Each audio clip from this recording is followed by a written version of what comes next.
Декоративный тігістің қалай тігілу әдісін білгіңіз келе ме? Ендеше осы видеоны аяғына дейін көріп тамашалаңыз. Мына жынсида көрініп тұрғандай барлығымызға анық декоративный тігістері болады. Мынандай сырттарында ол өте қалың жіппен тігіліп анық көрініп тұрады. Енді біз соны кәдімгі өзіміздің машинкаларымызда қалай түсіре аламыз. Сәлем достар, құрбылар, қыз келіншектер. Сіздермен бүгін тігін өнері каналының авторы Балжан Асқарқызы. Видеоны соңына дейін көріп тамашалап, достарыңызбен бөлісіп, видео соңында өз пікірлеріңізді қалдырып, қоңырауша лайк басып қойыңыз. Ал енді мен сіздерге осындай тігістерді кәдімгі өзіңіздің қарапайым тігін машинкаңызда қалай жасауға болатынын мен сіздерге қазір көрсетіп шығамын. Мысалға, мынандай кез келген мен қазір матаны аламын, соның бетіне мен мынандай етіп карман орнатып, соған осы декоративный тігісті қазір мен сіздерге анықтап тігіп көрсетемін. Ол тігісті түсірмес бұрын бізге қарапайым ғана кәдімгі машина жібіне сабақталынатын армированный чухат жіптеріңізді аламыз. Ол жіптерімізді, мына қараңыздар, осы жіпті 1,5-1 метр ғып тарқатып аламыз. Сол тарқатылған жіпті солай 3 мәрте қайталаймыз, қабаттаймыз, 3 мәрте қабаттаймыз. Значит, қабатталған жіптеріңіз 1,5 немесе 1 метр ұзындықта тұру керек. Міне мен қазір қабаттап жатырмын, 3 қабаттап. Сол 3 қабатталған жіптеріңізді енді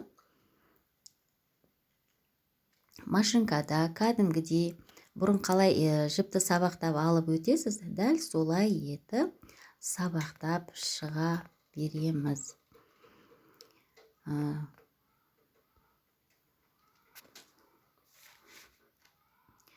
Міне өздеріңіз көріп тұрғандай, менің жібім 3 қабатталып шықты.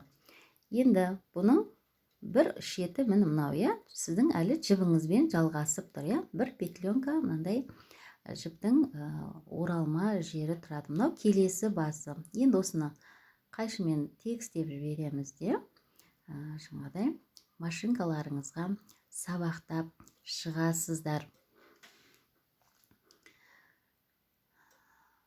Құрметті қыз келіншектер, жалпы бұл тігісті түсірерде өз бұйымдарыңыздың жаңағы несіне қарайсыздар, ол сізді декоративный тігісіңізді сіз тігіп жатқан бұйымыңызға жарасады ма, немесе жараспайды ма деген сияқты. Бұл тігіс бағана видеоның басында көрсеткендей, көбінде джинсыларда көп кездеседі, немесе жаңағыдай демисезонный ветровка, куртка деген сияқтыларда сыртқы тігістерінде декоративный тігістері киімдеріңіздің жаңағы несін ашып модасын айқындап тұру үшін тігіледі көбінде. Мен қазір карманның мынау сыртқы көрінетін жиегін бірінші бастырып тігіп аламын.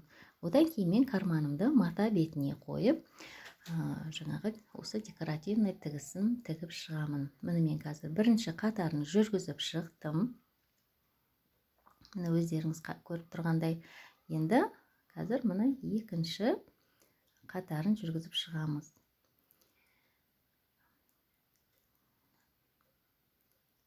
Тігістеріңіз біркелкі әдемі шығу үшін қолдарыңыз, көздеріңіз үйренгенше кішкене асықпай тігсеңіздер, тігістеріңіз біркелкі болып шығады. Міне мен екі слойында жүргізіп шықтым. Міне көріңіздер қандай анық, әдемі көрінеді. Енді мен осыны кез келген мата бетіне қойып, енді карман бастырғандай етіп, міне мен қазір бастырып шығамын. Әрине, әр жерін булавкаларыңызбен түйреп алсаңыздар, ол өздеріңізге ыңғайлы, кармандарыңыздың өз орнында тұрып, айнып кетпей тігіп жатқандарыңызға көз жеткізе аласыздар. Осылай булавкамен жақсылап әр жерінен түйреп аламыз. Сөйтеміз да жаңағы декоративный тігісімізді жүргізіп шығамыз. Тігіп жатқан бұйымдарыңызда угол деген жерлерінде тоқтаңқырап жаңағыдай уголдың өзінің жаңағы несіне формасына дұрыс түсетіндей етіп жүргізсеңіздер, тігістеріңіз өте әдемі көрінеді.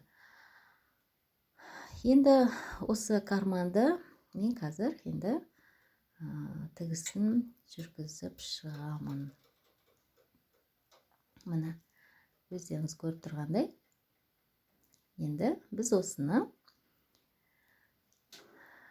асықпай өз несімен жүргізіп аламыз.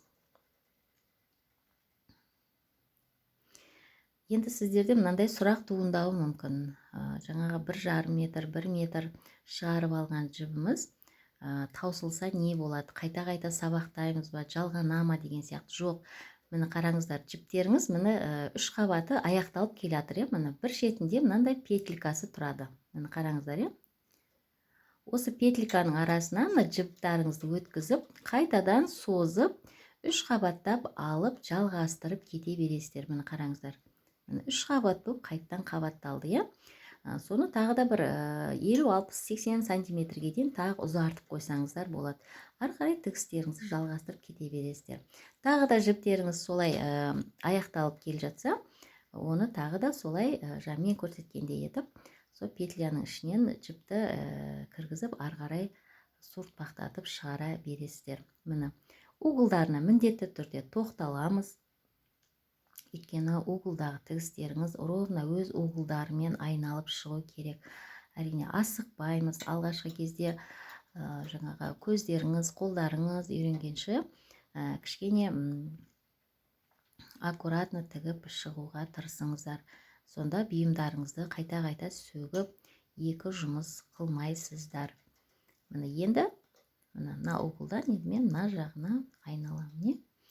Уголға келгенде асықпаймыз. Міне мен енді екінші қатарын жүргізіп шығып жатырмын. Ол да өз уголына айналып алдыңғы бірінші жүргізілген тігістеріңіздің жаңағы тігісіне сәйкес шығу керек.